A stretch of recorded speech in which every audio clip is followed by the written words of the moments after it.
Cek suara saya ada nggak? Ada DSS.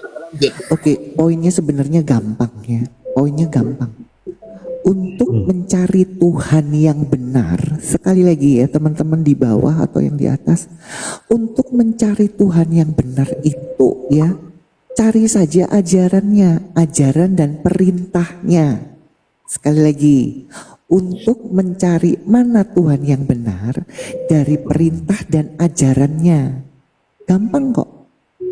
Kalau Tuhan yang benar itu pasti otomatis tidak mungkin mengajarkan atau memerintahkan melakukan kejahatan. Betul nggak Pak Ji? Ya, betul. Itu poinnya sesimpel itu sebenarnya. Ingat ya, harus bisa membedakan mana oknum, mana pengajaran dan ajaran. Kalau oknum sekelas pejabat, sekelas presiden, sekelas apapun jabatannya, kalau melanggar ya tetap oknum dan dia kena sanksi.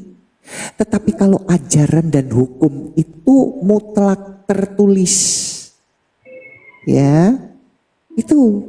Nah kita buktikan Tuhan mana yang mengajarkan kejahatan, ya.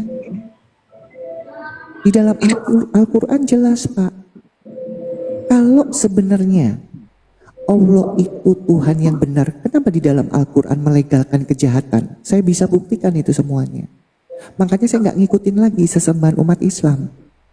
Dulu tidak tahu artinya, tapi begitu saya baca terjemahan artinya, ya saya kaget. Tidak mungkin doktrin bahwa sesembahan umat Islam itu maha suci, maha benar. Itu doktrin ulama. Tapi dalil pengajaran yang tertulis tidak. Bagaimana disebut maha suci, maha benar, maha penyayang?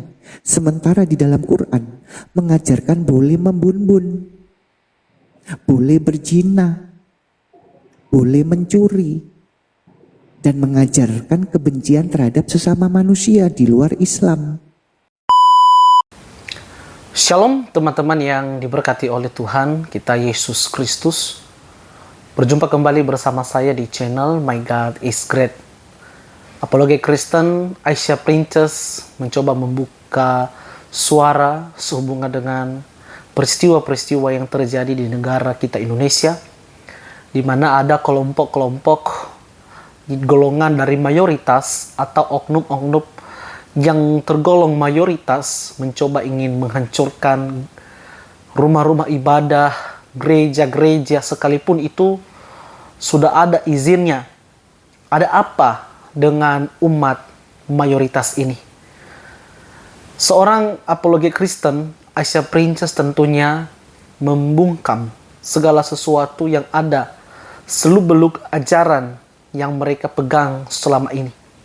Dan dia menyampaikan bahwa seorang Muhammad tidak mengajarkan yang namanya toleransi. Apakah benar demikian pernyataan seorang Aisyah Princess? Dan bagaimana pemaparannya?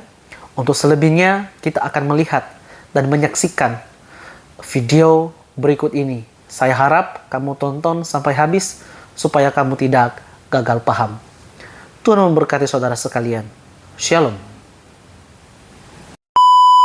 Bapak sebutkan itu ditulis di dalam Quran. Bahwa Islam itu mengajarkan Quran yang mana? toleransi Surah kepada berapa, sesama ayat berapa, manusia. Gak perlu Bapak baca menggaungkan panjang lebar. Saya pun bisa buka Quran ada di sini. Yang ada hama. Ini ruang publik, bukan di masjid atau tempat pengajianmu yang nggak butuh dalil. Ya, ini ruang publik.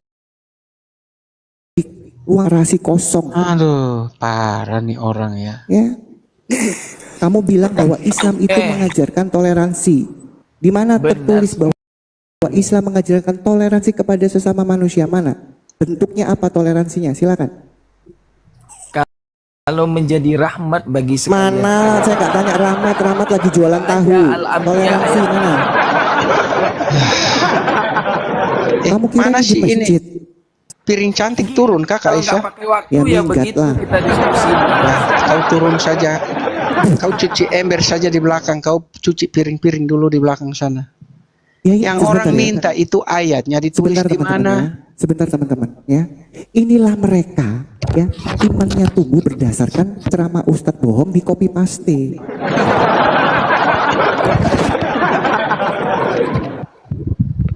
Makanya itu Aisyah.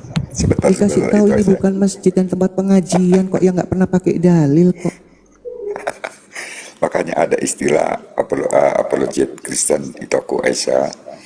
Ketika membaca tulisan cacing A I A U E, ditanya apa artinya bingung, di mana dituliskan bingung kan, makanya umat bingung atau ya nggak Neng. Aisyah. lanjut Aisyah.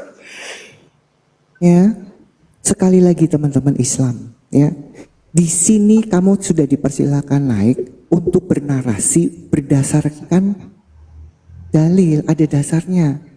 Nah kalian ini pinter bernarasi, mengcopy paste ustadz yang kebiasaan nggak pernah pakai dalil. Bukan di sini tempatnya, di Komal Islam. Ya? Kamu sudah Jadi ya, dibilang, kalau kita baca- diajar. Kenapa Bang Dendro? Jadi, ya kalau kita baca Al-Bayyinah ya, ini kontrasnya sekali. Makanya tidak ada toleransi ya. Karena kan ya di Al-Bayyinah 6 dan 7 sesungguhnya orang-orang kafir yakni ahli kitab dan orang-orang musyrik ke neraka jahanam. Mereka kekal di dalamnya. Mereka itu adalah seburuk-buruknya makhluk. Sesungguhnya orang-orang beriman dan mengerjakan amal saleh, mereka itu adalah sebaik-baiknya makhluk. Makanya Bang Jadi Dendruf, Ya, Bang Dendruf, jadi tidak sebentar. ada namanya toleransi Makanya dalam Bang Islam. Dendruf ya, Allahnya ini kebanyakan minum ciu. Satu surat bilang lakum di kulum, surat yang lain bertentangan banyak.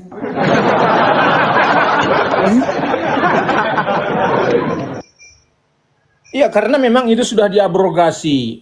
Lakum dinukum itu adanya ayat-ayat Mekah, Al-Kafirun, tetapi diganti dengan At-Taubah. Yes. Sehingga itu sudah diabrogasi karena Allah sendiri mengatakan aku akan menggantikan dengan ayat yang sama atau yang lebih baik. Kan begitu. Di dalam Islam Allahnya itu pelintat-pelintut karena ayat-ayat yang dahulu bisa diganti oleh ayat-ayat belakangan karena yang dahulu itu yang lebih baik, yang belakangan lebih baik. Gitu. Bro mau Gimana tanya ya ayat, Allahnya? bro mau tanya ayat yang tadi di mana? Al-Bayyinah. Kafirun, Al-Bayyinah itu. Al-Bayyinah Al-Bayyinah. Quran surah 98 ayat 6 dan 7. Tolong ditampilkan Allah Bang Adi Bayyinah. biar bisa bisa 6 screenshot. dan 7. 6 dan 7. Ini loh ajaran Allahmu. Ya. Sungguh orang-orang kafir, orang-orang yang kafir dari golongan ahli kitab dan orang-orang musyrik akan masuk ke neraka jahanam. Mereka kekal di dalamnya selama-lamanya. Mereka itu adalah jahat-jahat makhluk. Ayat yang ketujuh. Sungguh orang-orang yang beriman mengerjakan kebajikan. Mereka itu adalah sebaik-baiknya makhluk. Allah ngomong seperti ini, orang beriman. Di sisi lain dia bilang orang beriman itu Yahudi Nasrani dan Sabiin. Malah di sini dia bilang orang beriman tidak disebutkan. Aneh-aneh saja si Olo ini ya. Makanya nggak ada konsistensi. Di Al-Baqarah ayat 62 dia mengatakan ya, orang-orang yang beriman itu adalah Yahudi, Nasrani, dan Sabiin.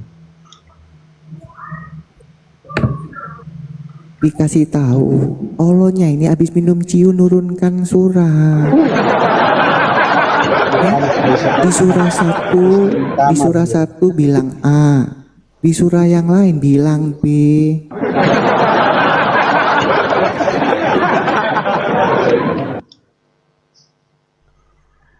Aduh, Ahmad.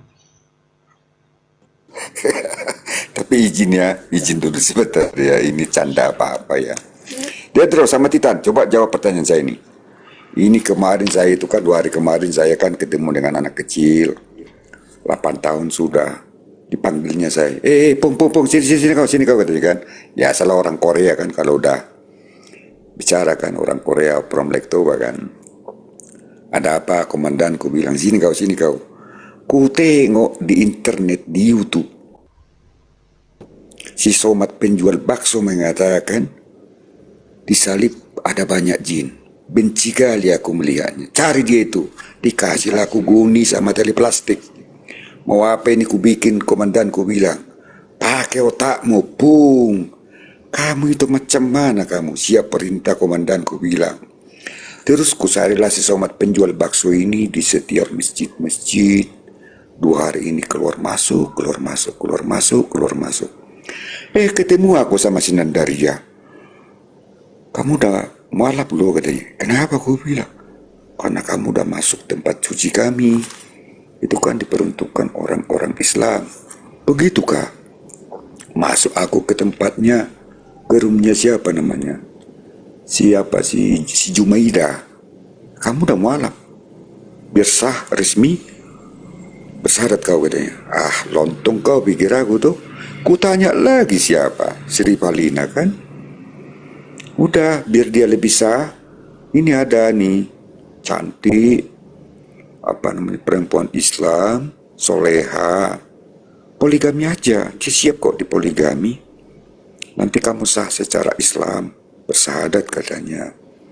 Loh, ini kenapa ini saya? Pertanyaan saya, kalau saya itu keluar masuk masjid, apa memang saya udah mualaf di situ? Apa saya menjadi Kristen? Titan, Pedro, ayo jawab dulu, ayo lanjut. Pedro, oke, Iya, kita jadi kan sapa mereka dulu. memang Tahan dulu bro, kita sapa Ya, dulu. Ada penginjil dan juga ada Cece Feli. Salve, shalom, selamat pagi. Shalom, shalom bro. Shalom. Bagusnya Cece Feli dengan majus ini di bawah tadi untuk lepasin ini, buka akuarium itu. Biar paus-pausnya berenang bebas. Oke, lanjut Titan. Saya tadi kurang mendengar semua ya pembahasan dari Pak Arto. Jadi singkatnya begini aja. Ini Islam ini kan dalam arti mereka kan imannya memang sudah goyah, ragu dengan imannya sendiri. Ya kan? Jadi mereka bagaimana cara supaya Suaramu jeda-jeda bro.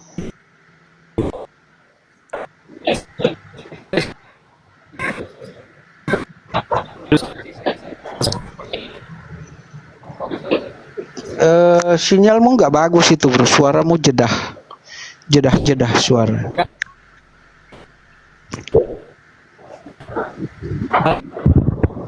Oke, silahkan Pak penginjil. Ini ngomongin apa nih bro? Tentang toleransi Toleransi.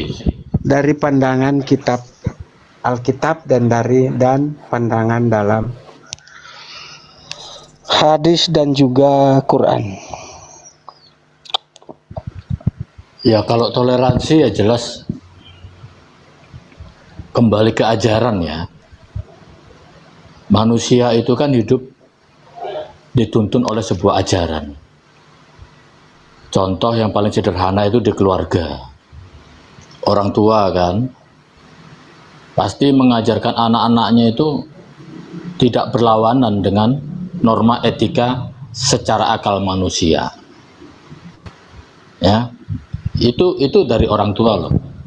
Orang tua yang sehat pikirannya ya. Orang tua yang masih bisa mendidik anaknya dengan wajar.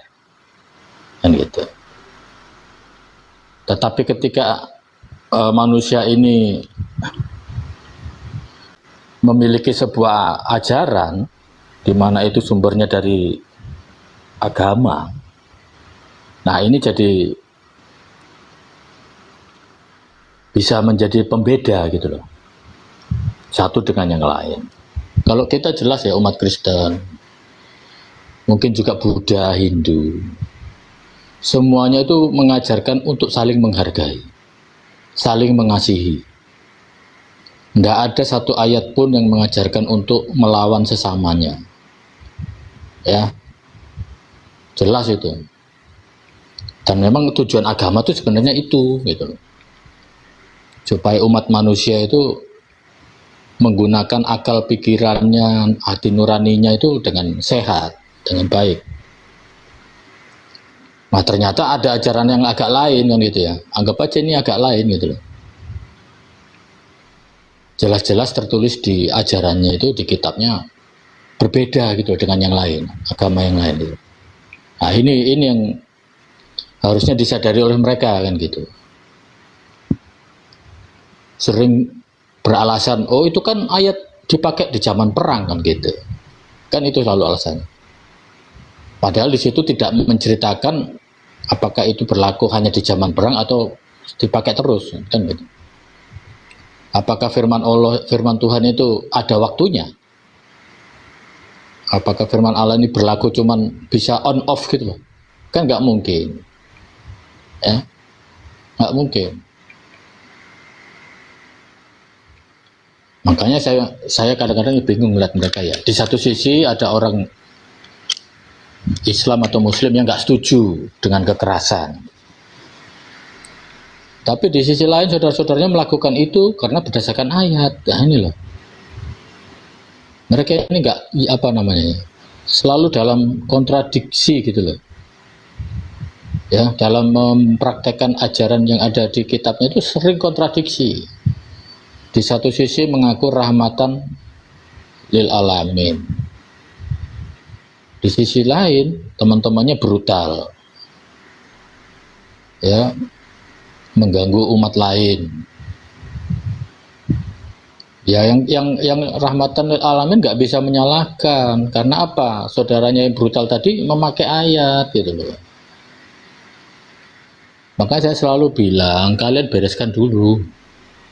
Indonesia akan aman kalau kalian sendiri yang bereskan dulu. Kalau nggak beres ya gini-gini terus. Kalau kita sih berharap Indonesia lebih baik itu cuman satu memang jalannya. Kita harus jadi mayoritas. Ya, artinya harus banyak yang murtad ini. Kalau nggak gitu nggak bisa teman-teman. Nggak bisa. Karena ajaran itu sulit ya. Ajaran itu sulit, nggak mungkin hilang loh. Generasi manusia boleh hilang, tapi ajaran itu kekal loh. Nggak bisa hilang itu. Kecuali sampai kiamat atau hari terakhir itu baru bisa hilang. Tapi selama masih ada kehidupan, ajaran itu kekal gitu. Nggak mungkin hilang.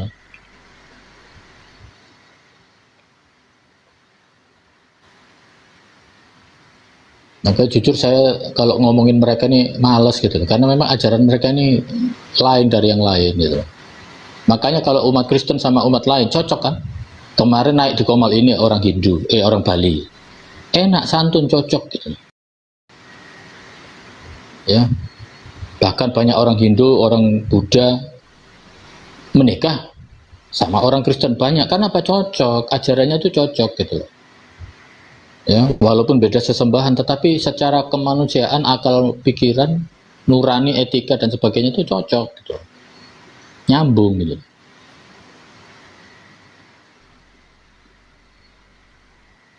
Di sana juga nggak ada ajaran untuk jangankan mengasihi sesama, sama istrinya saja itu kan bermasalah ajarannya, ya kan? Boleh dipoligami, yang lain enggak ada itu ajaran gitu. Boleh memukul istri, ya kan? Memang agama yang satu ini agama yang unik gitu loh. Merasa paling suci, padahal paling setan gitu loh.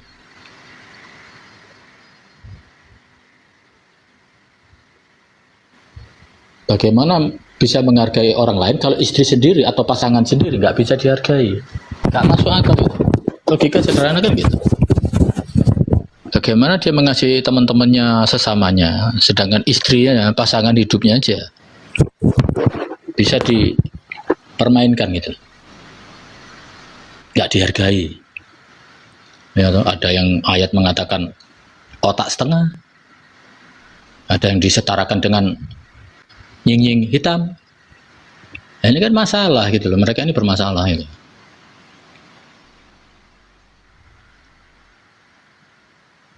Ada Bu Kalau Sofi, saya undang naik Bu Sofi. ada Bu Sofi ya. Ya jadi gitu ya teman-teman ya. Memang ya gimana ya, kita hanya bisa bersuara teman-teman. Selama ajaran itu masih ada, ya tetap ada intoleransi itu. Memang berat Indonesia ini. Karena mayoritas itu mereka gitu, bukan kita. Kalau kita yang mayoritas, itu lain cerita Indonesia ini. Ya. Perhatikan itu yang merajai ekonomi dunia itu ya. Rata-rata ya itu tadi. Pasti orang Kristen yang mendominasi dunia ini kan.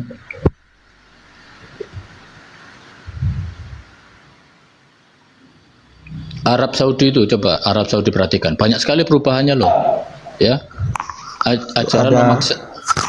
Ada tamu itu Pak Majis. Oke, iya. Selamat pagi. Bisa dibesarkan screen saya. Siapa Tafsir yang surat Al-Kafir ya. Ya. Silakan Bang Dedru, lanjut aja Bang. Ya, jadi ini bukan yang orang abal-abal ya. Dia sendiri mengatakan ya, di dalam Al-Quran itu tidak ada yang namanya pluralisme agama, itu tidak ada.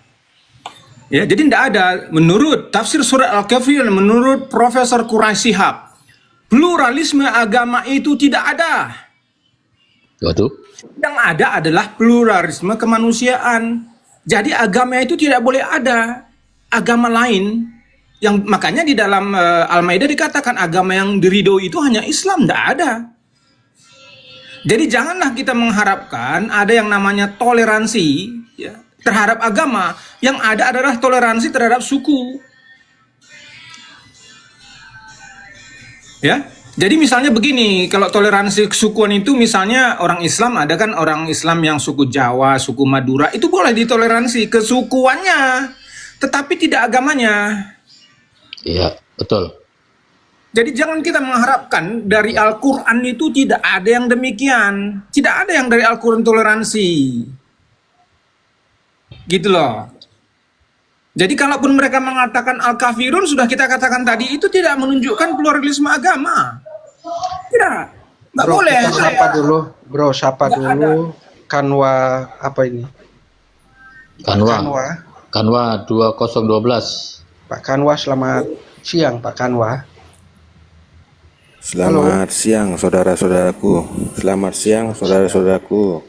Selamat siang. Ya, selamat siang. Semoga kita selalu dalam sehat, dalam lindungan Tuhan yang Maha Kuasa.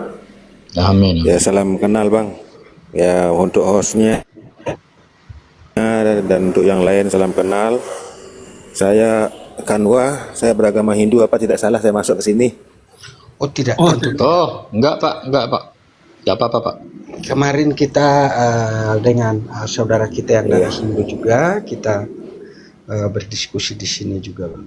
Karena kita di sini ngangkat topik tentang toleransi anak bangsa, gitu, Bro. Kenapa saya gaungkan topik toleransi antar anak bangsa? Karena kisruh yang terjadi di Indonesia di bulan, khususnya di bulan hari ini tanggal 1 ya. Ya, di bulan Juli kemarin. Ya, tanggal 1 Agustus ya. Di bulan kemarin itu terjadi beruntutan di Bandung, di Sukabumi, Bang. Dan juga di mana lagi? Di daerah Jawa Tengah dan juga terakhir Kediri. Kediri terakhir. Ya. Bagaimana kau melihat itu? Ya, untuk kalau saya pendapat saya Bang, mohon maaf, ada saudara kita yang Muslim tidak di sini di Komal ini? Ada 2 orang tapi sudah ada 1 orang tapi sudah on the way. Ninik Wahyuni. Ini kalau saya sih Bang, mohon maaf lah, karena saya juga karena mengacu kepada ayat aja semua itu Bang.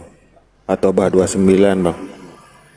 At-Taubah 29, 123, 123 dan juga di hadis Musnad Ahmad 9771. Itu perintahnya jelas. Nah, kalau Bro melihat yang terjadi dan yang yang masih menjadi misteri dan pertanyaan ini, bro. Di Indonesia ini kan kurang lebih ada 6 agama. Ada agama leluhur, ada Hindu, Buddha, Konghucu, Kristen dan Islam. Tapi kenapa yang selalu disasar itu hanya rumah-rumah ibadah orang Kristen dan perkumpulan-perkumpulan orang Kristen? Karena kalau saya lihat bang, dia selalu bertentangan kalau di itu bang, di ayat maupun di kitab itu ada yang istilahnya yang menubuatkan Muhammad di Injil kan seperti itu. Nah makanya itulah yang saling jawab menjawab seperti itu bang. Karena ada juga kan datangnya Nabi ini ada yang istilahnya menyerupai Yesus kayak begitu kan yang saya baca di Quran juga bang. Saya sedikit tidaknya ya mempelajari juga namanya Quran bang, itu pelajari Quran karena juga mohon maaf lah karena di keyakinan kami juga sering juga kenapa si Hindu itu penyembah patung, berhala, musyrik, syirik, nah seperti itu. Makanya saya akan ikut juga mempelajari gitu. Soalnya saya lagi di kantor bang, nggak enak terlalu keras ngomongnya. Ada teman-teman yang Muslim soalnya di sini, saya dia gudang nonton. Loh, Bapak Pak Kanwa salam kenal ya Pak. Pak Kanwa tahu nggak Pak? Iya. Justru banyak ajaran-ajaran Hindu dipakai Muslim. Bapak tahu nggak sejarahnya itu Pak? Tahu Pak, tahu. Ya kan? Cuma kan kita tidak mau merespon. Nah, ya kan? Sebenarnya Pak, itu mereka nuduh itu untuk menutupi kebusukan mereka sendiri Pak. Ya. Contoh yang di mana itu? Iya, benar sekali. Haji, itu kan ibadah haji itu kan dari saudara-saudara Hindu, di mana di zaman dulu bangsa Quraisy kan, ya kan penyembah-penyembah. Ya, bangsa Arya itu bang. Ah, benar kan? Bangsa Arya itu bang. Nah, itu Ya, makanya sejarah. Kalau kembali ke Makanya sejarah bang, iya, mereka malu sama abang sebenarnya orang Hindu. Ya, umat Muslim ini nggak mau karena di jujur. sana kan Gitu loh. bangsa Quraisy, bangsa Arya itu meninggalkan dari negeri Mekah itu kan istilahnya dulu kan bukan Mekah namanya Bakah namanya dulu bang. Jadi di sana dia meninggalkan istilahnya sejenis model-model ya penyembah kepada dewa bulan, dewa ini, dewa itu kan. Makanya dirobohkanlah semua patung-patung di sana kan gitu. Makanya dia istilahnya kalau saya tinjau lagi tidak ada suruhan untuk naik haji ke sana dari Qur'annya kan gitu. Tidak ada itu bang, saya baca semuanya tidak ada. Untuk yang ke sana itu tidak ada. Istilahnya Nabi Muhammad itu istilahnya dia meluruskan ajaran leluhurnya juga gitu. Iya, padahal kan ajarannya kan jelas-jelas ngambil kan gitu loh, nyontek dari umat Hindu yang sebelumnya kan gitu loh, dilestarikan sama dia kan gitu, ya kan? Iya benar bang. Termasuk tradisi tawaf. Tawaf itu kan dari Kita sapa dulu Pak Pendeta Toro. Salam salve Pak Toro. Shalom, selamat pagi. Assalamualaikum. Silahkan Pak Toro. Iya, apa yang disampaikan teman-teman ya memang benar itu, bahwa Islam itu mengambil dari beberapa macam agama dan mereka mempersatukan, mereka bilang itu milik mereka. Ini parah, ini parah. Makanya teman-teman yang di bawah yang masih muslim ya sadarlah, ya kalian itu tidak punya ketetapan. Salam ini, sadarlah kalian, tidak ada keselamatan. Al-Quran itu ya orang Islam tidak mengimani isi itu, semuanya loncat-loncat seperti kodok. Ya, makanya segeralah kalian tinggalkan. Saya tidak bilang kalian itu harus masuk Kristen. Sebenarnya kalian malu loh. Siapa yang menggeruduk, siapa yang tidak mengizinkan rumah ibadah didirikan? Ya, ini barusan terjadi kan? Di apa itu saya dengar informasi. Saya lupa, saya dihubungi. Kediri betul. Udah ada izinnya semua, udah tanda tangan semua, 65 tanda tangan, sedangkan peraturan Republik Indonesia itu tanda tangannya itu 60 melebihi nih. Ya, wahai muslimin muslimah, sadarlah kalian telah itu ditipu-tipu oleh ustadz, ulama, hanya untuk isi perutnya, hanya untuk isi perut istrinya. Ya, sadar. Ini tidak ada kasih di dalam ajaran para ulama-ulama, tidak ada kasih di ajaran ustadz-ustadz. Ya, karena ustadz itu tidak mempunyai pendidikan. Ya, saya jujur itu. Sudah jelas di dalam Al-Quran hanya Isa yang laki-laki yang suci, manusia yang suci. Sama seperti Allah, ya, sifat-sifat ilahi Allah ada dalam dirinya, ya kalian tolak. Ya, kalian mau mengatakan Muhammad suci. Ditanya ayatnya, nggak ada. Ketika para apologi kekristenan membongkar Al-Quran kalian, hadis kalian, ya, jangan sakit hati, jangan menembak-tembak. Sebenarnya kalian dukung. Oh, baru saya tahu. Kenapa dulu tidak Ustadz ngasih tahu yang benar sesuai yang tertulis di dalam Al-Quran dan hadis? Kalau kalian betul-betul mengimani Al-Quran dan hadis, kalian tidak mengimani Al-Quran dan hadis, jujur aku, kalau kalian mengikuti isi hadis, ya, hancur Indonesia ini sama Al-Quran, hancur. Ya. Mikirlah kalian teman-teman. Apakah kalian tidak menangis ketika ada gerakan tidak diizinkan itu masjid itu dibangun? Hah? Walaupun sudah ditandatangani semuanya. Dari sini aja host, ya, kita sudah tahu bahwa ajaran mereka itu ajaran penyesat. Tidak ada NKRI. Makanya Aisyah, ya, dia meninggalkan Muhammad yang kiko-kiko itu. Ya. Akunku ini udah lebih dari 1000. Tidak diizinkan buka kamera, tidak diizinkan live. Apa sih dosa akunku ini sama kalian? Ketika di mana-mana saya masuk di rumah Islam, kenapa kalian lapor-laporkan akunku? Itu derita dirimu, bro. Iya, derita diriku, tapi saya kasihan sama mereka supaya kan mereka itu tidak mereka dengarkan apa yang saya narasikan, apa yang apologi narasikan. Derita saya, tapi murtad aja kalian. Ya, jangan kalian itu ikut ajaran ulama, ustadz yang tidak benar, bungkus. Informasi teman-teman, hari ini akan ada demo di Jakarta. Ya, mahasiswa, mereka langsung demo ke Menteri Agama. Ya, tadi pagi saya doakan juga supaya Menteri Agamanya ini sadar.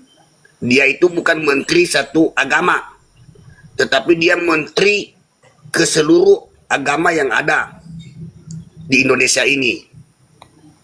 Kalau tidak ya dicopot aja. Benar nggak teman-teman? Kita suarakan itu, dicopot. Benarlah. Orang dia makannya di dia kok. Iya. Diganti Abdul Somad aja ya. Mudah-mudahan diganti Abdul Somad aja. Astaga naga, lebih parah itu. Oh, lebih parah ya. Oh. Dia takut menerima saya di room dia, Bang. Apalagi kalau dia jadi Menteri Agama. Iya, ketika saya masuk di room dia bertamu, ya tabayun di room dia, saya minta 2 kali 15 menit. Besoknya saya masuk tidak ada komentar di bawah, udah dihapus.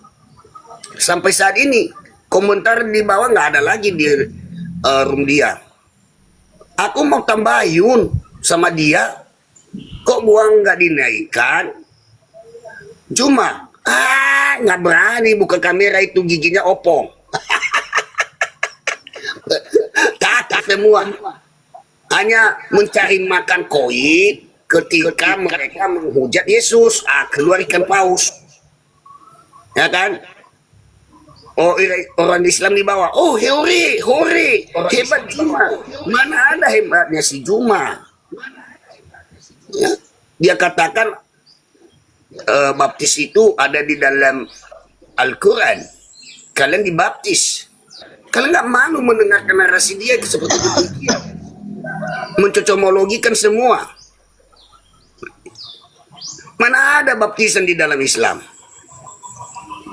Paling-paling di dalam Islam itu ya lubang hidungnya itu dibersihkan, dicuci. Supaya apa? Supaya keluar seton-setonnya. Ya sadar kawan. Teman-teman yang belum follow akunku ini silakan di follow. Mungkin tidak bisa buka kamera, belum sampai target, mungkin 1.300 ini baru buka kamera atau nggak tahu lah. Lanjut teman-teman, ini udah hujan di tempat saya. Terganggu. Oke, izin host narasi sebentar, aku mau turun, ada urusan ya. Yang pertama adalah ada 2 tokoh dunia yang datang ke negeri kita ini yang patut kita contoh perkataan dan perbuatannya untuk bisa kita mengimplementasikannya di dalam kehidupan kita.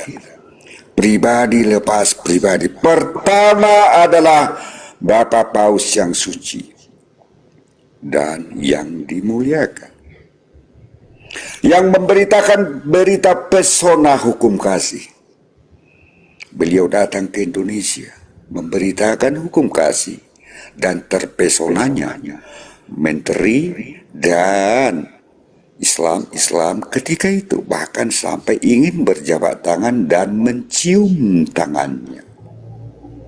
Dan pekerjaan kedua daripada Bapak Paus adalah mengunjungi sahabat-sahabat kita yang tidak beruntung atau disabilitas untuk menguatkan mereka agar mereka bisa meneguhkan iman mereka. Luar biasa sekali. Ya, Alkitab Injil kebenaran yang menjadi pengajaran untuk orang yang percaya dan ingin belajar. Itulah pengajaran kekristenan. Ada lagi datang si Salman yang dari Mekah, Arab Saudi, yang datang dengan memberitakan agamanya AIA UEO. Celim apa artinya? Kagak tahu. Setelah itu Salman pergi ke pantai Bali untuk melihat selangkangan. Tidak peduli kepada celim-celim Ajinomoto yang ada di negeri Konoha. Mau itu tenggelam, mau itu apa. Artinya di sana ada yang harus kita lihat sebagai gambaran untuk kita agar dia bisa menjadi cahaya tauladan untuk kita. So pasti akal budi kecerdasan akan memilih kekristenan yang sudah diberitakan oleh Bapak Paus yang suci. Poin pertama, poin kedua tentang perusahaan gereja. Temuan HAM lewat BPS, lembaga pemerintah, menemukan 3.500-an lebih masjid, 500.000 musola, dan gereja, dan tempat ibadah yang lain sangat-sangat sedikit sekali. Namun dari sekian banyaknya masjid dan musola itu 85% bermasalah. Jangan salahkan saya Uchili Ajinomoto, tapi demolah bercilit-cilit, berkata-katalah dengan mulut embermu, kaleng-kaleng abal-abalmu kepada HAM. Ya, baca beritanya. Nah sekarang saya yang terakhir berpuisi untuk pemimpin negeriku. Dari Indonesia merdeka sampai sekarang, saat ini akan menjelang 80 tahun Indonesia merdeka. 80 tahun sudah mendekati kerjaku, sahabatku Kristen. Sulit membangun gereja, ibadah kami. Kami sulit untuk menjalankan keyakinan, kepercayaan dan agama kami. Mau kau kemanakan itu pemimpin negeriku? Pancasila, sila pertama dan sila kelima. Mau kau kemanakan itu pemimpin negeriku? Pembukaan Undang-Undang Dasar pasal 29 ayat 1 dan 2. Tutup matakah biji matamu itu? Telingamu tidak adakah mendengarkan dari orang-orang yang kau percayai bisik-bisikan itu? Apa kau memang ciut? Saya tidak tahu. Bagaimana kau kemarin datang ke tempat kami untuk mencari suara itu, agar kau dimenangkan dan menjadi pemenang.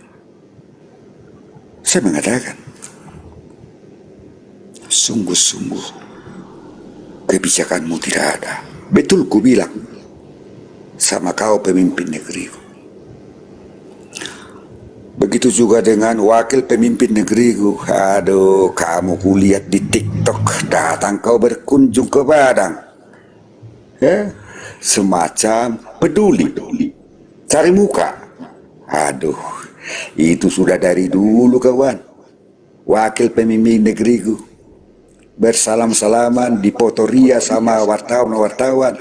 Seakan-akan kau peduli, tapi kamu ciut-ciut untuk perusak negara. Kamu tidak punya kebijakan, kamu tidak punya naluri. Kamu hanya rakus kekuasaan. Maaf, pemimpin negeriku dan wakil pemimpin negeriku, sepertinya saya akan merayakan 17 Agustus nanti dengan upacara bendera setengah tiang. Tidak lagi saya mendapatkan kemerdekaan di Republik ini. Betul ku bilang sama kalian berdua.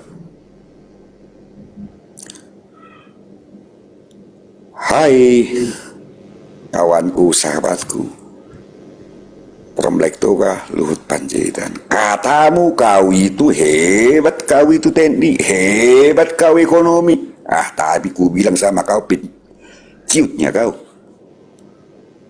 Biji matamu tidak kau pakai, telingamu juga enggak kau pakai.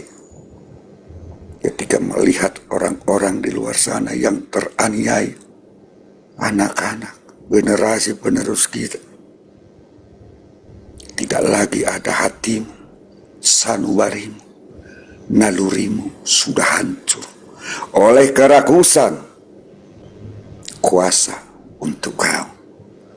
Kamu tidak sadar, sebentar lagi kamu akan loncat bebas juga ke liang kubur. Sebentar lagi kamu juga akan pensiun dari jabatanmu itu. Dan kamu hanya bisa gigit jari saja, toh? Gigit jari. Seakan kau menyesali dirimu sendiri. Kaleng-kaleng itu abal-abal buat saya. Dari dulu sampai sekarang. Kepada kau Hokman Paris, katamu juga kau ahli dalam hukum. Udahlah, kaleng-kaleng juga kau itu. Seakan-akan kau di televisi menghiasi televisi itu dengan keangkuhanmu. Betul kau pintar, betul kau cerdas. Tapi itu semua adalah untuk kuasa, untuk uangmu. Ingat, umurmu akan bertambah. Tubuhmu akan rapuh. Kamu akan menjadi seperti saya. Menjadi warga negara biasa. Yang datang ke gereja ketika beribadah, dan kamu akan mendengarkan di tempat sana plok, di tempat sini pluk, di tempat sana plak. Mau kau sesali hidupmu? Lapet kau itu. Yang terhormat Listio, negara ini sudah memberikan kepadamu salah satu jabatan yang amanah, menjadi pimpinan di dalam seragam coklat.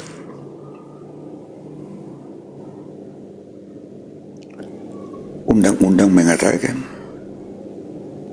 semua warga negara sama haknya di mata hukum. Tetapi ketika laporan itu sampai ke mejamu, kau bacakah itu atau kau hanya taruh di tempat sampah?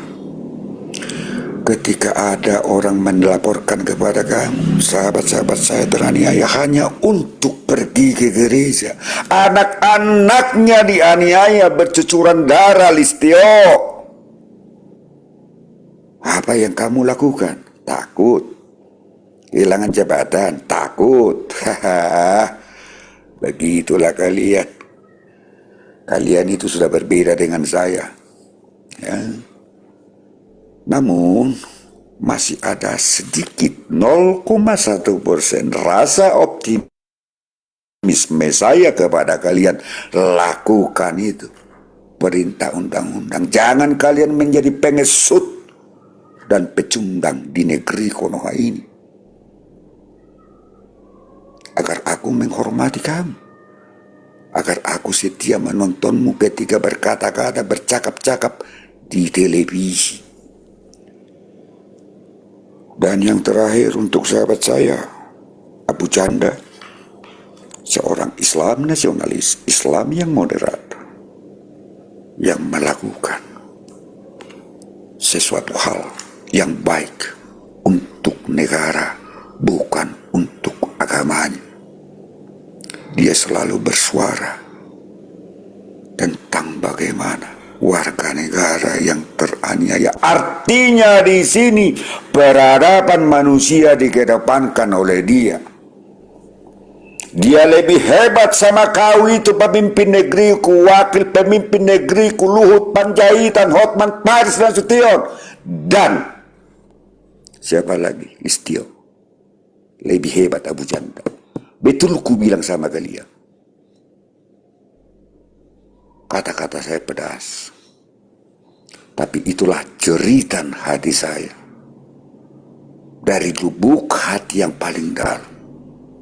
Harus terulang lagi, anak-anak, anak sekecil itu yang diajak oleh ibunya untuk pergi ke gereja mencari Tuhan dan mendengarkan firman Tuhan. Luar biasa sekali kalian. Jangan tunggu. Kami ini melakukan sesuatu hal yang tidak baik untuk negeri ini. Sebab negeri ini sungguh kami sangat cintai. Terima kasih host yang baik hati. Semoga Tuhan memberkati kita, dan saya turut prihatin kepada orang-orang yang teraniaya, khususnya anak-anak kecil tadi.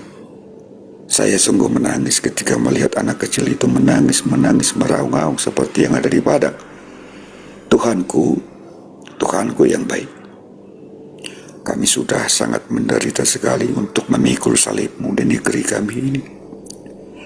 Nyatakan kuasa-Mu Tuhan, nyatakan kuasa-Mu Tuhan.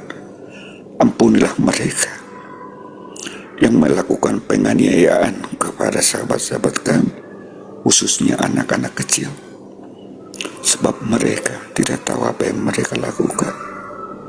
Namun di siang hari ini Tuhan, kuatkan keluarga, ibu-ibu yang selalu teraniaya dan anak-anak yang juga teraniaya. Berikan sentuhan kasih dan kebaikan-Mu Tuhan, nyatakan mujizat-Mu untuk mereka. Terpujilah Tuhan sekarang sampai selama-lamanya. Amin, haleluya. Izin host, saya izin turun dulu sahabat-sahabatku. Ada pekerjaan yang mau saya harus lakukan ya. Terima kasih. Salam. Memang siap. Selamat pagi Opo Harto. Selamat pagi. Injil dan Cie, selamat pagi. Cie. Selamat pagi Sie. Sie. Sie. Sie Sofe. Selamat pagi sis. Selamat pagi. Fotonya nama Sie tapi laki-laki ya. Ada yang Bapak mau sampaikan, Pak? Ya, saya mau bertanya. Kita lagi berbicara tentang toleransi, Pak. Oh, Toleransi anak bangsa. berbicara tentang Ya, toleransi. Karena khususnya di bulan kemarin, hari ini baru tanggal 1 ya, kejadian beruntun terjadi di Indonesia. Kejadian tersebut sangat intoleran dan ditujukan hanya kepada satu umat dan satu kaum, yaitu orang Kristen.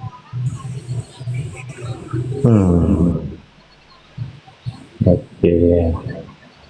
Bagaimana Bapak menanggapi itu? Yang terjadi di Sukabumi, di Jawa Barat, dan juga di Kediri hari kemarin, dan juga hari Minggu kemarin di Padang, Sumatera Barat. Bagaimana Anda menyikapi itu? Memang tidak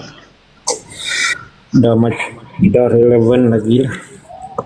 Bagaimana Pak? Bagi saya, dia macam tak relevan lagi. Dia bagi saya memang tak ngam perbuatan macam tu. Bapak, maaf saya mau klarifikasi dulu. Bapak Islam atau Kristen, Pak? Saya Islam. Bapak Islam. Bukankah karena ada perintah dari Rasul Muhammad, dan bukankah ada perintah dari Allah itu sendiri? Ya, memang seperti ada yang ditulis di dalam hadis Musnad Ahmad ya. Musnad Ahmad. Ya, bagi 9771 yang bunyinya seperti ini, Pak. Iya, paham betul. Dari Nabi Shallallahu Alaihi Wasallam, beliau bersabda, aku diperintahkan untuk memerangi manusia sehingga mereka mengucapkan la ilallah, tidak ada Tuhan yang berhak disembah selain Allah. Jika mereka telah mengucapkan kalimat la ilallah, maka mereka telah melindungi darah dan harta mereka dariku. Nah, sedangkan di dalam Quran Bapak mengatakan di dalam surah yang ke-9, bentar Pak ya, saya buka ya. Di dalam surah yang ke-9 dikatakan, surah At-Taubah ayat 123 dikatakan, wahai orang yang beriman, perangilah orang-orang kafir yang di sekitar kamu, dan hendaklah mereka merasakan sikap tegas dan ketakutan dari kamu, dan ketahuilah bahwa Allah bersama orang yang bertakwa. Bukankah ini adalah perintah, Pak? Coba disandingkan dengan Alkitab, Pak ya. Saya sandingkan dengan Alkitab. Oke, Maaf Pak ya, saya sandingkan dengan Alkitab dulu Pak ya. Mana lagi Alkitabku tadi? Ya.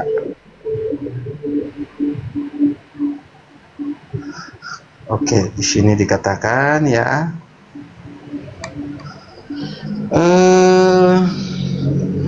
Tadi Imamat, saya baca dari Imamat saja Pak ya. Imamat 19 ayat yang ke-17 dan ayat yang ke-18 dikatakan seperti ini. Janganlah engkau membenci saudaramu di dalam hatimu, tetapi engkau harus berterus terang menegur orang sesamamu, dan janganlah engkau mendatangkan dosa kepada dirimu karena dia. Janganlah engkau menuntut balas, dan janganlah engkau menaruh dendam terhadap orang-orang sebangsamu. melainkan kasihilah sesamamu manusia seperti dirimu sendiri. Akulah Tuhan. Ini di dalam Alkitab. Dan Yesus pun mengatakan hal yang sama. Kasihilah sesamamu manusia seperti dirimu sendiri, dan berdoalah bagi mereka yang menganiaya kamu.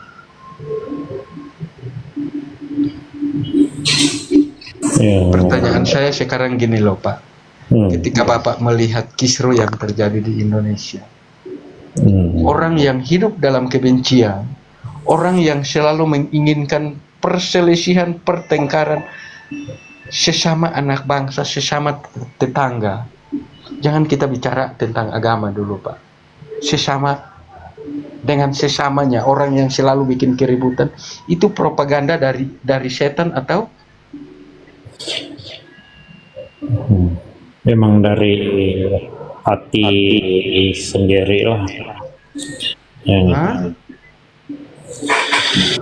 mengikutkan pribadi saya. Dia memang saya sendiri pun rasa malu juga perbuatan macam itu.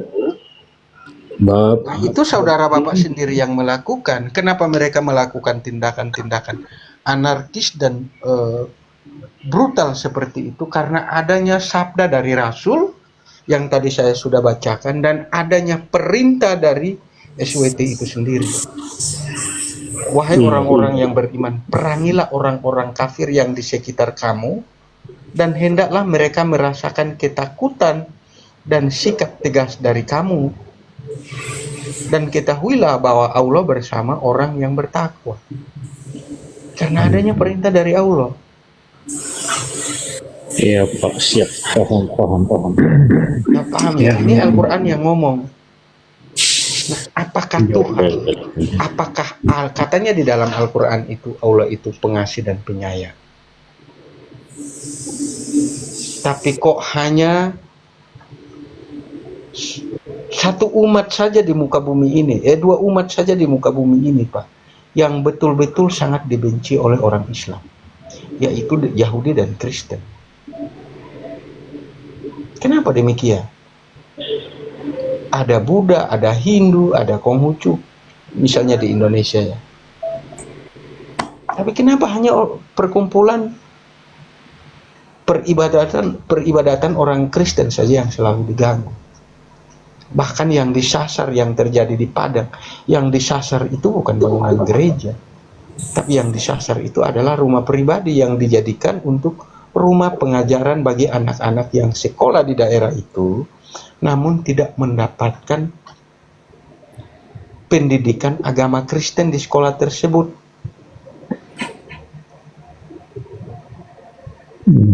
Bapak sudah menjadi Islam berapa tahun? Sudah 8 tahun, 8 ke 10. 8. Sebelumnya Bapak dari mana? Sebelum dari sebelum Bapak Islam. Sebelum ini sebelum masuk Islam, sebelum itu belum ada apa-apa agama. Oh, belum. Bapak berarti sebelumnya Bapak ateis. Nah, pertanyaannya gini Pak, apakah Tuhan Sang Pencipta yang menciptakan Anda dan saya, yang memberikan napas hidup kepada Anda dan saya, sehingga kita bernapas setiap hari, apakah Dia memerintahkan orang Islam untuk memusuhi sesamanya?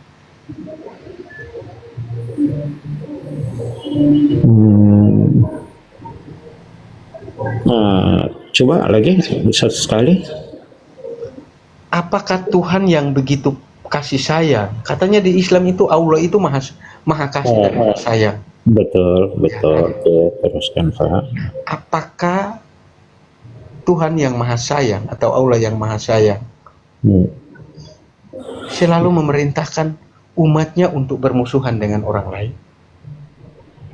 Tapi yang selalu ditargetkan, kalau di Indonesia yang selalu ditargetkan itu adalah orang Kristen. Dan di dalam Al-Quran, umat yang selalu dimusuhi oleh Allah dan Muhammad itu adalah Yahudi dan Nasrani. Sedangkan di muka bumi ini kurang lebih 4.000 keyakinan. Ada apa SWT dengan Muhammad ini, Pak? Betul Pak. Dari Allah Subhanahu Wa Taala memang mustahil lah dia memerintahkan memerangi. So yang rasa Ini itu tadi yang ayat pertama dari At-Taubah juga Pak ya. Sekarang saya coba cek di ayat muda, ayat 29-nya. Saya baca Pak ya. Perangilah orang-orang yang tidak beriman kepada Allah dan hari kemudian mereka yang tidak mengharamkan apa yang telah diharamkan Allah dan Rasul-Nya, dan mereka tidak beragama dengan agama yang benar, yaitu agama yang hak, agama Allah, yaitu orang-orang yang telah diberikan kitab, hingga mereka membayar jizyah, pajak dengan patuh, sedang mereka dalam keadaan tunduk. Pak Injil, saya mau antar Sepu anak dulu ke sekolah, hampir lupa saya. Lanjut dulu, ada Pak Injil dan ada Pak Oh iya bro, iya bro. ada Pak Injil dan juga Pak Rapjono. Lanjut dulu. Bang Ardi, teman-teman, shalom. Shalom. Lanjut bro. Saya antar Sepu anak dulu ke sekolah. Ya. Ya, kalau saya berpikir ya, ateis itu lebih baik ajarannya daripada ajaran Islam. Mengapa saya katakan begitu? Karena di dalam ateis itu tidak ada diajarin untuk memerangi orang lain karena perbedaan agama. Begitu. Jadi mereka pure ya. Peperangan yang terjadi karena misalnya yang terjadi misalnya antara komunisme misalnya kan begitu ya. Yang bisa dikatakan ya ateis lah, yang nggak percaya adanya Tuhan sama sekali kan. Mereka itu pure adalah untuk peperangan secara ya politik lah ya, dominasi. Tidak menggunakan yang namanya ada Tuhan atau tidak. Nah, tetapi di dalam Islam ada Tuhannya ini ya, mencoba mendominasi orang kalau bedanya agamanya beda. Begitu. Saya lihat ya, filantropi orang-orang ateis, filantropi itu orang-orang yang betul-betul memberikan uangnya itu untuk misalnya vaksinasi di seluruh dunia begitu ya, membantu PBB, itu banyakkan juga adalah orang-orang ateis juga. Dalam arti kata, mereka nggak peduli agamanya apa. Nah, di dalam Islam itu tidak bisa. Membantu orang lain yang beragam beda agama itu tidak boleh. Itu hanya bisa dikatakan untuk hanya orang-orang Islam saja.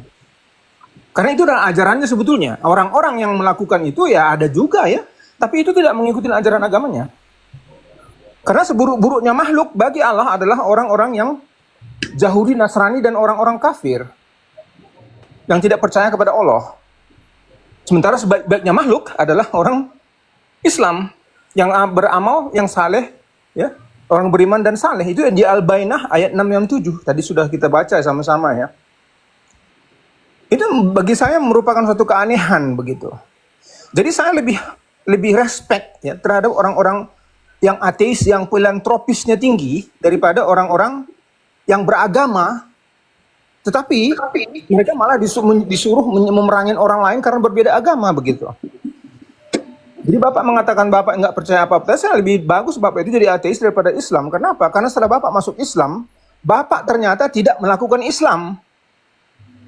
Karena jika Bapak melakukan Islam, Bapak ikut ajaran Islam yang sebenarnya, ya Bapak harus menyatakan sesuai dengan perintah Allah bahwa kami ini orang-orang Buddha, Hindu, Kristen, Yahudi segala macam adalah seburuk-buruknya makhluk.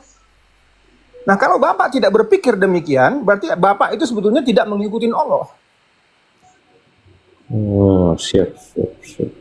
Jadi ketika Bapak ateis, saya lebih respect daripada Bapak masuk Islam, tapi Bapak tidak melakukan Islam begitu loh. Nah, ini bagi saya merupakan suatu keanehan. Jadi masalah toleransi itu, toleransi beragama itu tidak ada di dalam Islam. Orang sering mengatakan ya lakum dinukum waliyadin, itu nggak ada, itu sudah diabrogasi. Sehingga diabrogasi misalnya yang dibacakan tadi, perangilah orang yang tidak beriman kepada Allah. Ya, kemudian juga dikatakan hanya agama Islam yang diridhoi Allah bagi kamu, kan begitu di Al-Maidah ayat 3. Betul, Pak. Nah, jadi bagi saya lebih baik kalau seandainya saya seorang ateis, saya lebih baik tetap sebagai orang ateis. Karena apa? Karena orang ateis itu ternyata lebih baik.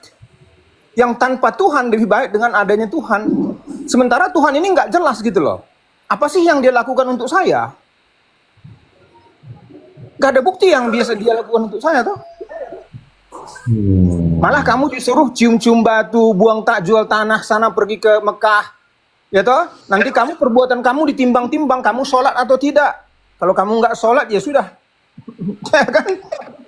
Nah, akhirnya juga kamu masuk neraka juga sesuai dengan Al-Maryam 71 dan 72. Kamu harus masuk. Itu saya lihat tafsir-tafsir ya. Semuanya tafsir menyatakan demikian. Kamu harus masuk ke sana. Wariduha itu artinya masuk. Go down. Enter to the hell. Itu wariduha. Iya, Pak, betul. Jadi ngapain saya mau ya mengikuti suatu agama yang saya nggak bisa harapkan apa-apa. Nanti saya dibakar-bakar dulu sebelum saya dikeluarin. Oh. Apa yang saya harapkan? Mau saya harapkan misalnya 72 bidadari. Buat apa saya mengharapkan 72 bidadari? Satu saja pun di bumi ini saya sudah belepotan. Cobalah Bapak pikirkan. Apa yang Bapak harapkan bagi masuk Islam? Jadi saya heran gitu. Bapak ini ateis, masuk ke Islam itu heran bagi saya. Karena mungkin Bapak nggak teliti dulu mungkin. Saya nggak tahu lah. Mungkin karena keluarga atau bagaimana. Tapi secara logika bagi saya, ateis lebih baik daripada Islam. Dari segi toleransi beragamanya. Tapi kita harus melihat ya, konsistensi dengan ajarannya.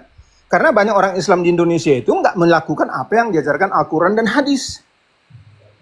Yang seperti yang kita bacakan tadi, saya sudah disuruh untuk memerangin manusia sampai mereka ganti agama. Kan gitu. Sampai saya mengakui Allah itu Tuhan. Ya saya nggak mau toh, berarti saya harus dibunuh nih, perangin ini. Kan gitu. Betul, Pak, betul. Nah, itu aja. Ya, ada juga ayat mengatakan gitu. Ya silakan. Begini Pak Jie, kalau Pak Jie, iya saya tambahkan Pak Daf. Begini Pak Jie, kalau Pak Jie tidak mengikuti perintahnya Allah, perintahnya Muhammad, ya ngapain kamu tetap di situ? Ngaku-ngaku jadi Islam. Tinggalin itu. Kamu udah lihat apa yang terjadi saat ini, fenomena-fenomena yang telah terjadi, dan bagaimana diperintahkan di dalam kitab suci Al-Quran dan hadis. Apakah kamu suka itu? Kalau kamu suka, lakukan. Kalau kamu tidak suka, punya kasih, ya tinggalin itu. Jangan kamu berpatokan dalam hal itu. Itu sekarang Bapak harus berani bertindak. Kalau kamu tidak mau melakukan itu, ya ngapain kamu tinggal di situ? Cari yang sesuai dengan apa yang Bapak sampaikan itu. Tinggal itu aja Pak, simpelnya. Siap, Pak, siap. Bapak harus berani bertindak seperti yang Bapak narasikan. Nah, kalau Bapak betul-betul Islam yang sejati, ya lakukan. Di Malaysia lakukan. Buktikan. Tapi kalau Bapak tidak suka, kamu mengasihi sesamamu manusia seperti yang kau mengasihi dirimu sendiri, seperti yang diajarkan kepada kami di kitab suci kami, ya tinggalin itu. Gimana Pak? Ambil tindakan, jangan tunggu lama-lama Pak. Anakmu, keluargamu akan ikut nanti. Dan mereka akan menjadi seperti apa yang tertulis di dalam Al-Quran dan hadis. Nah, kalau Bapak tidak mau seperti begitu, bertindak keluar dari sana. Bagaimana? Ya, sebab betul sekarang saya masuk diskusi mana-mana room semua untuk macam yang Bapak cakap tadi, jangan sampai anak keluarga terlambat nih. Saya sekarang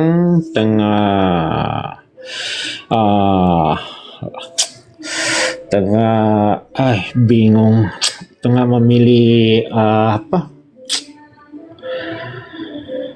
tengah mendengar pendapat apa semua, di mana yang ada kebaikan yang di dunia ini, itulah yang saya akan ikuti nanti. Memang menyesal juga saya tak dengar nasihat ya paci saya, dia sekarang masih dalam ateis.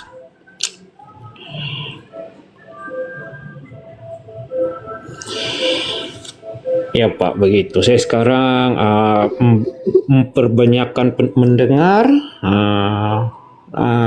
Saya memang jarang bertanya, tapi mendengar. Oke, sebab saya dalam pemilihan, dalam dilema sekarang. Saya boleh tambahkan ya teman-teman. Cek suara saya ada nggak? Ada DSS. Oke, poinnya sebenarnya gampang ya. Poinnya gampang. Untuk mencari Tuhan yang benar, sekali lagi ya teman-teman di bawah atau yang di atas, untuk mencari Tuhan yang benar itu ya, cari saja ajarannya, ajaran dan perintahnya. Sekali lagi, untuk mencari mana Tuhan yang benar dari perintah dan ajarannya. Gampang kok.